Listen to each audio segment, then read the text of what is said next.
ამერიკის შეერთებული შტატების პრეზიდენტი დონალდ ტრამპი ხშირად საუბრობს ვლადიმერ პუტინთან კარგი ურთიერთობების შესახებ.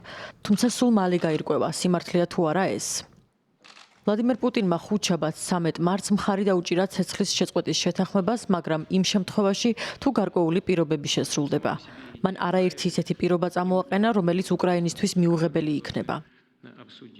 რუსეთის პრეზიდენტმა არ უარყო დონალდ ტრამპის შეთავაზება და განაცხადა, რომ მხარს უჭერს მას.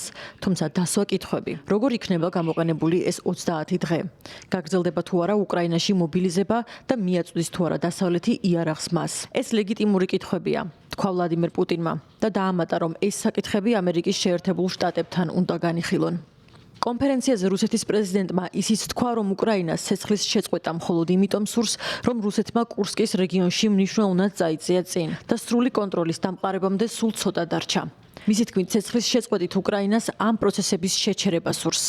ბოლო პერიოდში საუბარია იმაზეც, რომ ვლადიმერ პუტინი ცეცხლის შეწყვეტის შეთანხმების დროს მანამ გააჭიანურებს, სანამ კურსკიდან უკრაინულ ძალებს საბოლოოდ არ გაიყვანს. უკრაინის პრეზიდენტმა ვოლოდიმირ ზელენსკიმ ვლადიმერ პუტინის განცხადებას манипуляციური უწოდა.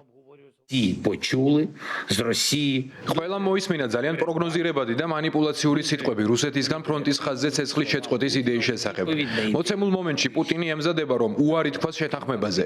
რა თქმა უნდა, პუტინს ეშინია პირდაპირ უთხრას დონალდ ტრამპს, რომ მას სურს ამ ომის გაგრძელება, რომ სურს გააგრძელოს უკრაინელების ხოცვა. სწორედ ამიტომ მოსკოვში ცეცხლის შეწყვეტის საკითხს ისეთი წინასწარი პირობებით აყენებენ, რომ აქედან არაფერი გამოვა. ან ყოველ შემთხვევაში საკითხი გაიწელოს, რაც შეიძლება დიდი ხნით. პუტინი ხშირად იმგვარად მოქმედებს, რომ პირდაპირ არ ამბობს არას.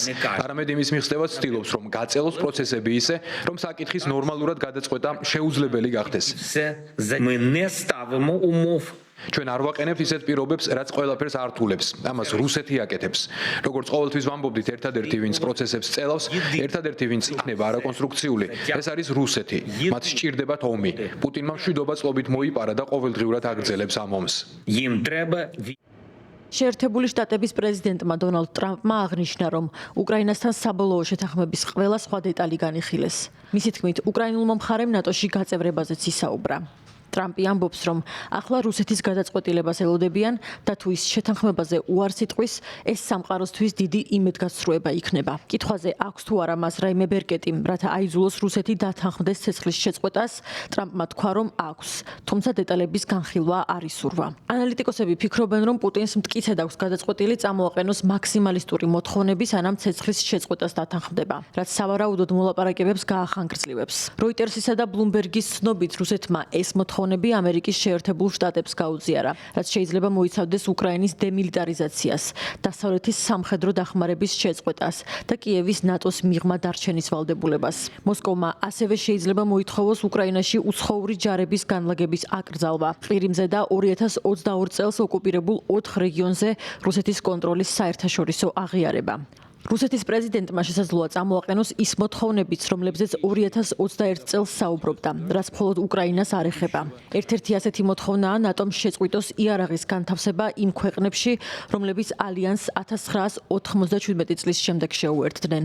ეს არის მისი უფრო ფართო მიზნის ნაწილი, შეზღუდოს ნატოს გავლენა რუსეთის საზღვრებთან. ევროპაში ბევრი შიშობს, რომ ცეცხლის შეწყვეტის ეს პირობები შეასუსტებს დასავლეთის შესაძლებლობას, გააძლიეროს სამხედრო გავლენა რეგიონში და პუტინს მისცემს შანსს გააფართოვოს თავისი გავლენა კონტინენტზე.